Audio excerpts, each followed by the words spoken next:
அரசியல் சதுரங்கம் நிகழ்ச்சிக்கு உங்களை வரவேற்கிறோம்.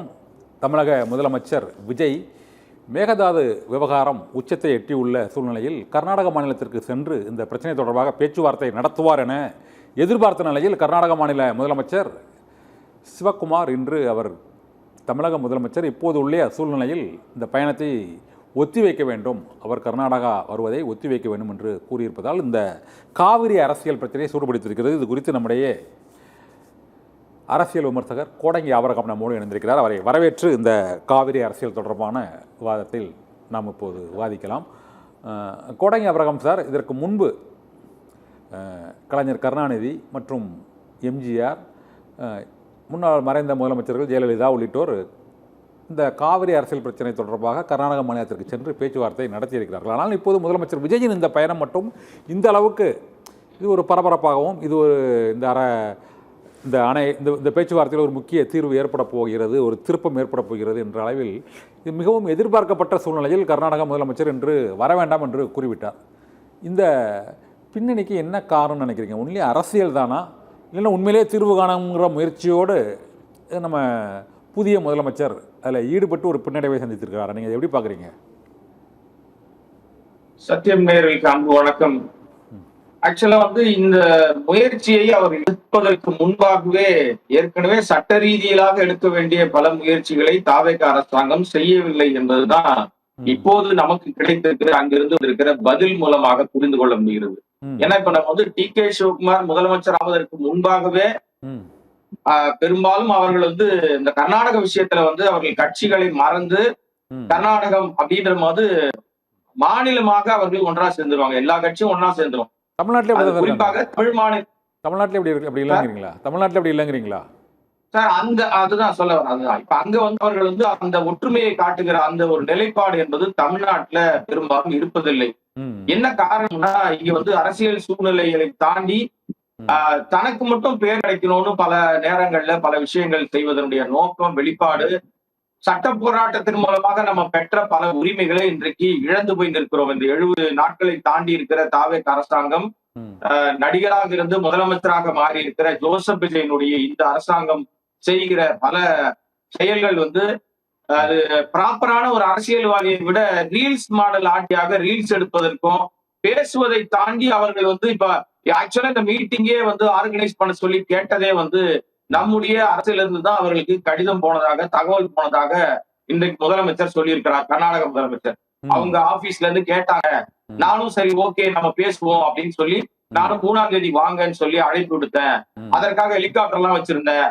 கர்நாடகா பகுதிகள் எல்லாம் கூட்டிட்டு போய் அணை பகுதியெல்லாம் காட்டிட்டு பாத்தீங்களா எவ்வளவு வறண்டு போயிருக்கு, தண்ணி இல்ல, நீர்பிடிப்பு பகுதிகள்ல மழை இல்ல, அதனால தண்ணி கொடுக்க முடியாதுன்னு சுத்தி காட்டிட்டு தண்ணி கொடுக்க முடியாதுன்னு சொல்வதற்கு திட்டம் வைத்திருந்த நேரத்துல அங்க இப்ப வேறு பல சிக்கல்களை உருவாயிடுச்சு. அங்குள்ள அரசியல் அமைப்புகள், அங்குள்ள கன்னட அமைப்புகள், மொழி வாரியான அமைப்புகள்லாம் நிறைய பிரச்சனையை உருவாக்கி வச்சுட்டாங்க. ஓடல சார், பெருசா இல்ல சார், பெருசா ஓடல அந்த படம். ஆனாலும் அந்த தயாரிப்பாளர் கர்நாடகாவை சேர்ந்தவர். அதனால அவருக்கு தெரிந்த திரையரங்குகள் அது கட்டாயமா ஓட்ட வேண்டிய கட்டாயத்தை அங்க பேனர்கள்லாம் வைக்கப்பட்டிருந்தத சில அமைப்புகள் அங்க போய் கீழ்ச்செறிஞ்சதெல்லாம் நம்ம பார்த்தோம். வீடியோக்களாக நிறைய விஷயங்கள் வந்திருக்குது. இதுக்கு இடையிலேயே இவர் வருவதனாலே அங்க விதான் சௌதா பெயிண்ட் அடிக்கிறாங்க, அது பண்றாங்கன்னு ரீல்ஸ் போட்டுட்டு இருந்தாங்க. தாவேகாவை சேர்ந்த சில அவங்க ரீல்ஸ்ல தான் வாழ்ந்துகிட்டு இருக்காங்க. இங்க என்ன பிரச்சனை அடிப்படையில மக்கள் வாழ்வாதாரம் எப்படி போயிட்டு இருக்கு, டெல்டால ஏன் விவசாயிகள்லாம் பரிதாபத்துல இருக்காங்க, ஜூன் 12ஆம் தேதி தண்ணீர் திறக்கணும் அப்படின்னு சொன்னா இவர்கள் பதவியேற்ற உடனடியாக அதற்கான செயல்பாடுகள் என்ன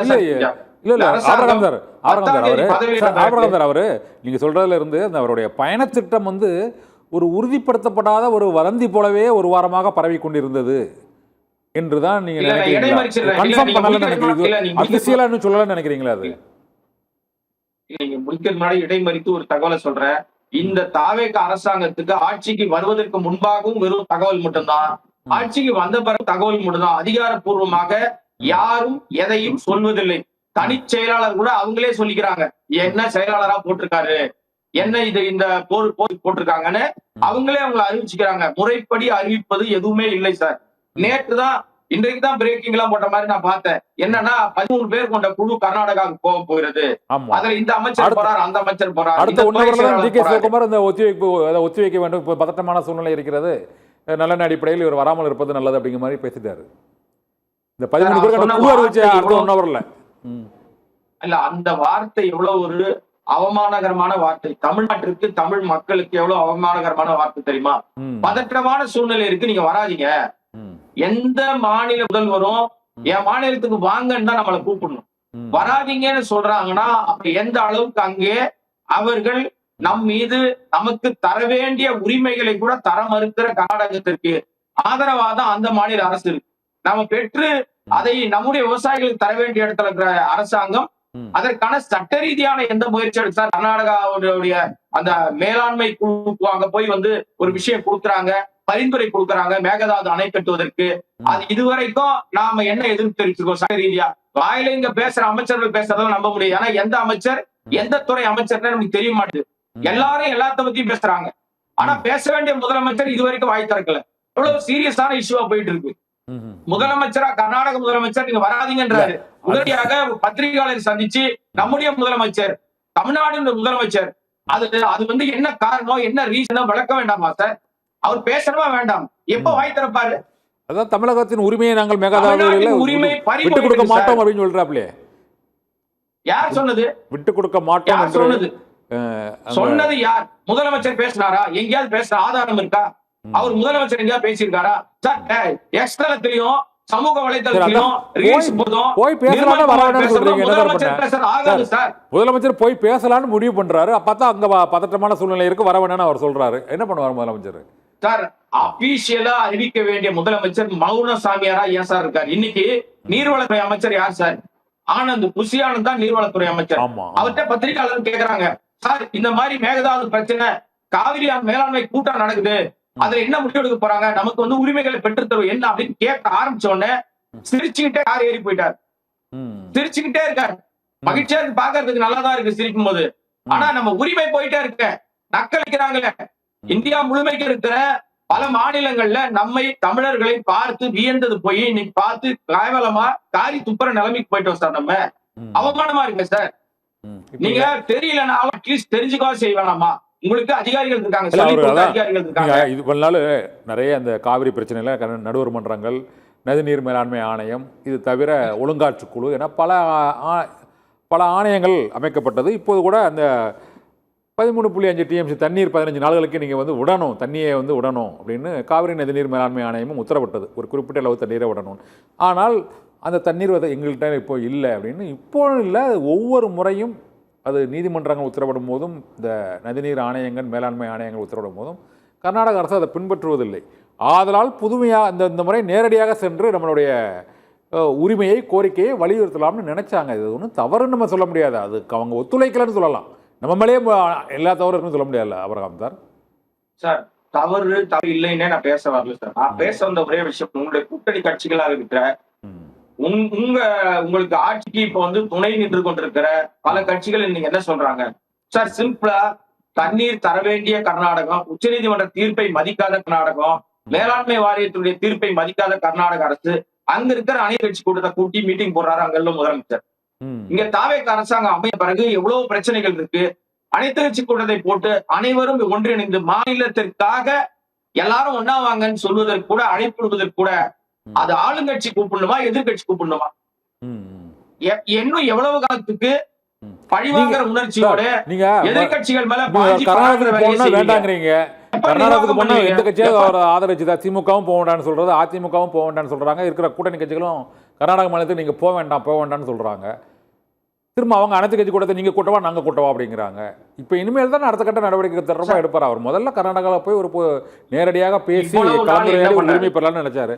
ஒருத்தருமே ஆதரவு தெரிவிக்கலையே. எங்க செய்வதெல்லாம் தவறாக செய்யும் போது அட்லீஸ்ட் அனுபவசாலிகளே, இப்ப நீங்க சார் திமுக எதிரி கட்சி கூட வச்சீங்களேன், சண்முகம் உங்க ஆட்சிக்கு நிறைய முதலமைச்சர் போயிருக்காங்க. ஆபரகம் சார், எல்லா முதலமைச்சரும் இல்ல, கருணாநிதியில இருந்து எம்ஜிஆர்ல இருந்து ஜெயலலிதா வர போய் பேச்சுவார்த்தை நடத்திருக்காங்க. இவர் போவதை மட்டும் போக வேண்டாம் சொல்றீங்க? நான் அதுக்குள்ளே வரல. மற்ற முதலமைச்சர் சொல்லிருக்கீங்களா இதுக்கு முன்னால யாராவது? மூணு இல்ல சார், இன்னொரு திமுக கேள்வி அதிமுக கேட்கிறேன் முதலமைச்சர்கள் சார். போயிருக்கிறாங்க, நேரில் போய் பேசியிருக்கிறாங்க. இப்போ விஜய் போகும்போது அதான் மட்டும் நீங்க போகக்கூடாது, ரீல்ஸ் எடுக்க போலாம் தமிழகத்தோட ட்ரை பண்றாங்க. மரியாதை போயிரும் அப்படின்னு சொல்றீங்க. அது எப்படி, என்ன நியாயம்? அப்படிதான் கேட்கறேன். சார் நியாயம் அநியாயத்துக்குள்ளே நான் வரல சார். இவர்கள் என்ன நினைக்கிறாங்கன்னா, எம்ஜிஆர் போனாரு, அவர் காலையில டிஃபன் சாப்பிடும் போது தண்ணி வச்சாங்க, எனக்கு தண்ணி வச்சிட்டீங்க, தமிழ்நாட்டு மக்களுக்கு தண்ணி வைக்கலையேன்னு கேட்டாங்கன்ற மாதிரி, இவர் போன உடனே கூடவே தண்ணி எடுத்துட்டு வந்துருக்கீங்களான்னு கேட்டது நான் கேட்கல. கேட்டது அவர் கட்சிக்கு இப்போ ஆதரவு அளித்துக் கொண்டிருக்கிற, ஆட்சி நிலைப்பதற்கு ஆதரவு அளித்துக் கொண்டிருக்கிற சண்முகம் கேட்கிறாரு. நீங்க போன உடனே தண்ணியை கையோட கூட்டு வந்துருவீங்களா? என்ன பண்ணீங்க இவ்வளவு நாளா? அங்க போய் என்ன நடக்க போகுது? அவங்கதான் எந்த உத்தரவையும் மதிக்கலையே, சட்ட ரீதியா போராடுவோம், அனைத்து கட்சி கூட்டுங்க, இங்க பேசுங்க, நம்ம உரிமைகளை நம்மளே முடிவெடுப்போம், அங்க போய் எங்க நீங்க ஒண்ணுமே செய்ய முடியாதுன்ற சார். இப்ப போனா நடக்கிறதா இருந்தா போலாம் சார். போயிட்டு வர்றதுனால ரீல்ஸ் எடுக்கிறதுனாலயோ பெரிய லெவல்ல போயிட்டார் பாத்தியா போன உடனே நடந்துருச்சு, ஒண்ணுமே நடக்க போறது இல்ல. ஏன்னா அவர்கள் உச்சநீதிமன்ற தீர்ப்பையே மதிக்கிறாங்க. அந்த மேலாண்மை வாரியத்தினுடைய தீர்ப்பையே மதிக்க. இப்ப நீங்க வந்து தண்ணி திறந்து விடுங்கன்னு சொல்லி 4 நாட்களுக்கு ஆயிடுச்சு. இதுவரை எங்ககிட்ட தண்ணி இல்ல, திறக்கலாம். இதுக்குதான் ஹெலிகாப்டர் வச்சு நாங்க சுத்தாடுறோம். கர்நாடக நீர்பிடிப்பு, ஏன்னா இப்ப இன்னொரு விஷயம், அங்க வந்து கடந்த 2 தினங்களாக மழை பெஞ்சுக்கிட்டு இருக்காங்க, தண்ணி வரத்து வந்துகிட்டு இருக்கு. எப்படி இருந்தாலும் ஆட்டோமேட்டிக்கா ஒரு கட்டத்துக்கு மேல தண்ணி திறந்த கட்டாயத்துக்கு கர்நாடகம் வந்துடும். இதையெல்லாம் மனதில் வைத்து நம்ம போன உடனே தண்ணி வந்துருச்சுன்னு சொல்வதற்கு கூட ட்ரை பண்ணிருப்பாங்க, எனக்கு தெரியல. ஆனாலும் இன்றைக்கு வர வேண்டாம் என்று சொன்ன விஷயத்துல நம்முடைய உரிமையை மட்டும் இல்ல, நம்முடைய மரியாதையும் அவமதிக்கிறது கர்நாடகா. அங்க என்ன சொல்ல, தண்ணி வேணாம்னு சொல்லிட்டு நீ வந்து கர்நாடகாவுள்ள கால் வைங்கன்னு அந்த வாட்டா நாகராஜன் ஒருத்தர் சொல்றாரு. அவர் வந்து அரசியல் அமைப்பு நடத்துறாரா, ரவுடி கூட்டம் வச்சிருக்காரான்னு தெரியல. தமிழர்கள் என்றால் எட்டிக்காயாக பார்ப்பதே அவருடைய வேலையா போச்சு. கடந்த 2 தினங்களுக்கு முன்னாடி ஓசூர்ல பஸ் நிறுத்திட்டாங்க. கர்நாடகா எல்லையிலேயே பஸ் நின்று போச்சு, எல்லாரும் நடந்து போறாங்க. அப்போ ஒரு மாநிலத்துக்கு இடையிலான ஒரு பெரிய பதட்டமான சூழ்நிலைய உருவாக்குவதிலும் சரி, அதை ஹேண்டில் பண்ணுவதிலும் சரி, எல்லா இடங்களிலும் தாவேக அரசாங்கம் தவற விடுகிற தன்னுடைய உரிமைகளை அவங்க விட்டுட்டு போனா பரவாயில்ல சார். மாநில உரிமையா போதே, நம்முடைய மாநிலமே வந்து எதற்கெல்லாம் கேட்கணுமோ பெறுவது. அவரகம் நீங்க சொல்றது, இப்போ காவிரி மேலாண்மை வாரியம் இப்போ வந்து 3500 கனஅடி தண்ணீர் 15 நாட்களுக்கு விட வேண்டும் என்று ஒழுங்காற்றுக்குழு பரிந்துரைத்து மேலாண்மை ஆணையமும் உத்தரவிட்டு அதை எதிர்த்து மேல்முறையீடு கர்நாடக மாநில அரசு உச்சநீதிமன்றத்துக்கு சென்றிருக்கிறது. இதற்கு முன்பு பல ஆட்சிகளிலும் இதே போல மழை பெய்யாமல் வறட்சி ஒரு சூழல் ஏற்பட்ட காலகட்டத்தில் மேலாண்மை ஆணையத்தின் உத்தரவோ நடுவர் மன்றத்தின் உத்தரவோ பல முறை கர்நாடக மாநில அரசு அவற்றை பின்பற்றவில்லை. நாம் வந்து இந்த புதிய அரசை மட்டுமே குறை கூறக்கூடாது. இது கர்நாடக மாநில அரசின் தவறு. இதை பெறுவதற்கான முயற்சிகளில் தமிழக வெற்றி கழக அரசோ அதற்கு முந்தைய அரசுகளோ ஈடுபடுவதில் ஏதாவது ஒரு சுணக்கம் மாறுபாடு எதாக இருந்தால் சொல்லுங்கள். ஆனால் இதே அணுகுமுறை தான் எல்லா ஆட்சி காலத்திலுமே கடைபிடிக்கப்படுகிறது.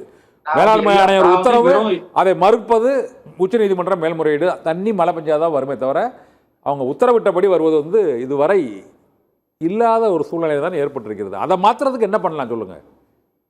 இல்ல அதுதான் இப்ப நான் வந்து தாவேக அரசை மட்டும் குறை சொல்லல. எங்க தாவேக அரசை நம்ம வந்து சுட்டி காட்டுறோம் அப்படின்னா, ஒரு விஷயம் அவங்க வந்து இப்ப இந்த ஆட்சி காலத்துல மட்டும் தான் நடக்கல, முன்னாடி எல்லாம் நடக்கல, அப்ப நடந்துச்சு இப்ப நடக்கலன்னு சொல்ல வரல. பல நேரங்கள்ல அவங்க வந்து எப்போதுமே உத்தரவுகளை மீறுகிறது கர்நாடகத்தினுடைய வழக்கம்.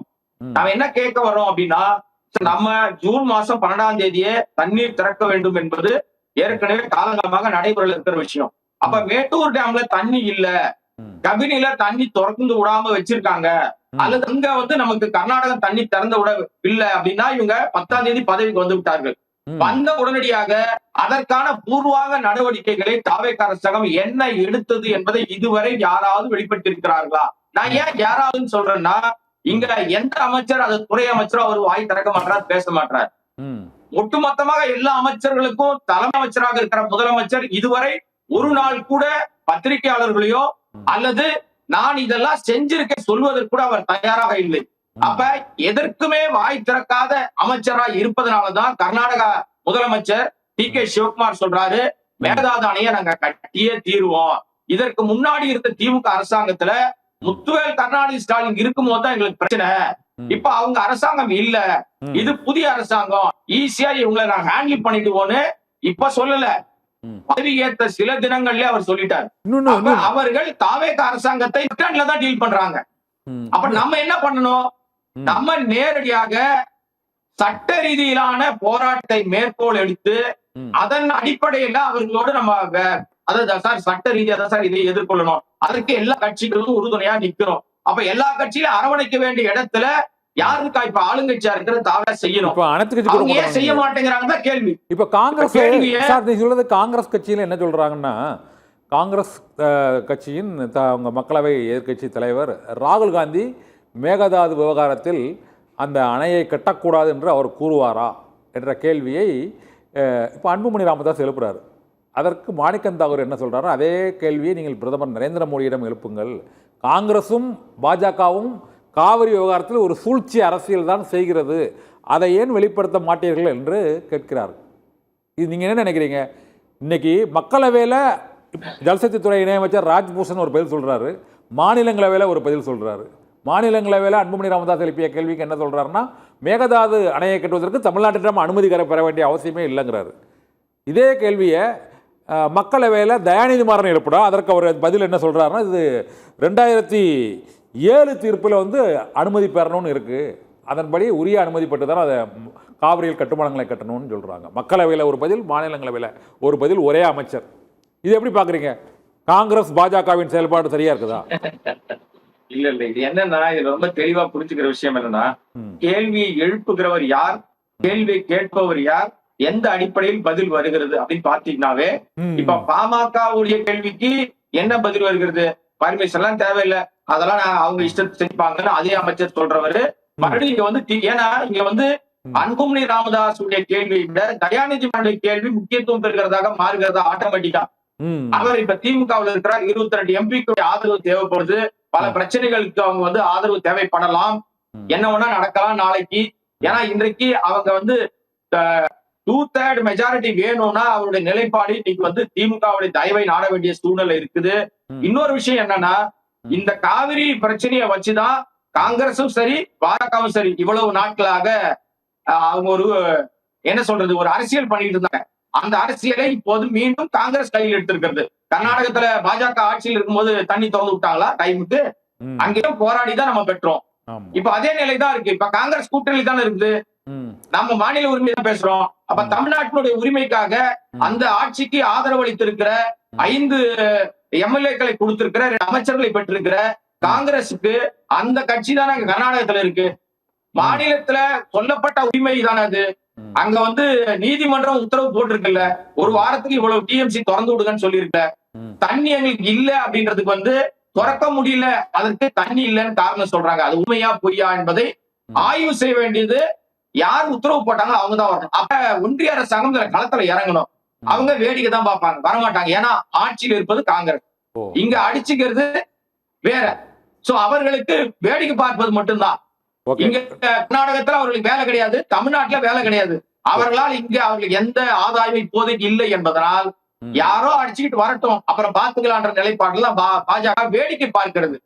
தூண்டி விட்டு வேடிக்கை பார்ப்பதுல பாஜக தெளிவா இருக்கு. ஓகே, இல்ல பாரதிய ஜனதா கட்சி காங்கிரஸ் கட்சி இரண்டுமே இந்த காவிரி பிரச்சனையில ஒரு பரந்த மனப்பான்மையோடு 2 மாநில மக்களுக்கும் இங்குள்ள விளைநிலங்கள் மற்றும் இங்குள்ள விவசாயிகள், இதே போல் கர்நாடக மாநிலத்தில் உள்ள விவசாயிகள், அங்கு பாசன பரப்பு குறைவானது மற்றும் சர்வதேச நதிநீர் தாவா விதிமுறைகளின்படி இது படுகை மாநிலமாகவும் அது உற்பத்தியாகும் நதிநீர் பாய்ந்தோடும் மாநிலமாகவும் இருக்கிறது. இந்த விதிமுறைகளின்படி ஒரு பரந்த மனப்பான்மையோடு இந்த வெளிப்படையாக 2 மாநில விவசாயிகளும் பயன்பெறுமாறு ஒரு தீர்வை எடுக்கக்கூடிய உறுதியான பிரதமர் இந்தியாவுக்கு ஏற்பட்டால்தான் இதற்கு தீர்வு ஏற்படும் என்பது இப்போது ஓரளவு உறுதியாகிவிட்டது. வெறும் நடுவர் மன்றம் நீதிமன்ற தீர்ப்புகளால் இதனை செயல்படுத்த முடியாத சூழ்நிலை இருக்கிறது. அத்தகைய ஒரு உறுதியான நேர்மையான 2 மாநில மக்களையும் நாட்டு மக்களாக பார்க்கக்கூடிய ஒரு பிரதமர் இந்தியாவுக்கு வரக்கூடிய வாய்ப்பு எதிர்காலத்திலாவது இருக்குன்னு நினைக்கிறீங்களா நீங்க? சார் நிச்சயமாக கண்டிப்பாக இந்த சூழ்நிலை நீங்க சொல்ற மாதிரியான சூழ்நிலை வருவதற்கு ரொம்ப நாள் காலம் எடுத்துக்காதுன்னு நினைக்கிறேன். ஏன்னா இப்ப இளைஞர்கள் தங்களுடைய கோரிக்கையை வலியுறுத்துவதற்கு பல வழிகளை இல்ல காக்ரோச் ஜனதா பார்ட்டி மட்டும் சொல்லல. இன்னைக்கு என் தேவை என்னவோ அதை நான் எப்படி எதிர்கொள்ள போகிறேன், எப்படி கேட்க போறேன்னு இன்னைக்கு நாடு முழுக்க புரிஞ்சுக்கிட்டாங்க மக்கள். இன்னைக்கு சாதாரணமாக காக்ரோச், கரப்பாம்பூச்சி சாதாரணமா ஒட்டுண்ணின்னு சொல்லக்கூடிய ஒரு வார்த்தையினால் பிறந்த ஒரு மிகப்பெரிய போராட்டம் ஒரு அமைச்சரையே பதவி இல்லாமல் போகக்கூடிய நிலைமை தள்ளப்பட்டிருக்கு. அது மாதிரி இருமாநில இளைஞர்களும் இந்த பிரச்சனையில கிளம்புறாங்கன்னா தீர்வு ஏற்படும் அப்படி சொல்லாம சுருக்கமா சொல்லுங்க. இருமாநில இளைஞர்களும் பொதுவாக கிளம்புறாங்கன்னா 100% கட்சிக்கு அப்பாற்பட்டு கோரிக்கைகளை மட்டுமே முன்வைத்து மாநில உரிமை நம்முடைய உரிமை எல்லாருக்கும் எல்லாமும் கிடைக்கணும்னு இளைஞர்கள் முடிவெடுத்தால் நிறைய மாற்றத்தை கொண்டு வரலாம். அது ரொம்ப நாள் தள்ளி போடாது சார். எவ்வளவு சீக்கிரம் வேண்டுமானாலும் அந்த முயற்சி வெற்றி பெறும்னு நினைக்கிறேன். ஏன்னா அதற்கான ஆயத்த பணிகள் எல்லாம் நம்ம பார்க்க ஆரம்பிச்சிட்டோம். இப்பவே கட்சிகளுக்கு மாறிதானே நிறைய விஷயம் செய்யறாங்க. அந்த வகையில நிச்சயமாக ஒரு மாற்றம் வரும். கர்நாடகம் தன்னுடைய செயலுக்கு நிச்சயமாக வருத்தம் தெரிவிக்கும். ஏன்னா இது மிகப்பெரிய ஒரு தவறான முன்காரணம். அவர்கள் செய்கிற அனைத்துமே சட்ட விதிகளுக்கு மீறிய செயல். இதை வேடிக்கை பார்த்து கொண்டிருப்பது ரொம்ப அநாகரிகமான செயல். இதுக்கு ஒட்டுமொத்தமாக அனைத்து கட்சியும் இதற்காக முன்னெடுக்கணும். இதுல அரசியல் கட்சிகளுக்கு மாறுபட்டு கட்சிகளுக்கு அப்பாற்பட்டு மாநில உரிமைன்னு ஒன்னா சேரணும்ன்றதுதான் ஒரு பத்திரிகையாளனா என்னுடைய கோரிக்கை. ஓகே, நன்றி கோடங்கை அப்ரகாம் சார். இந்த காவிரி பிரச்சனையில் அரசியல் ரீதியான தலையீடு இல்லாமல் புதிய இளைஞர்கள், புதிய சக்தியாக உருவாகியுள்ள இளைஞர்கள், மாணவர்கள், இருமாநில விவசாயிகளுக்கும் பாதிப்பு ஏற்படாதவாக ஒரு நடுநிலையான தீர்வை காண வேண்டும் என்பதே அனைவரின் விருப்பமாக இருக்கிறது. அதற்கான காலம் கணிந்து கொண்டிருக்கிறது என்று கோடங்கை அப்ரகாம் தெரிவித்திருக்கிறார்.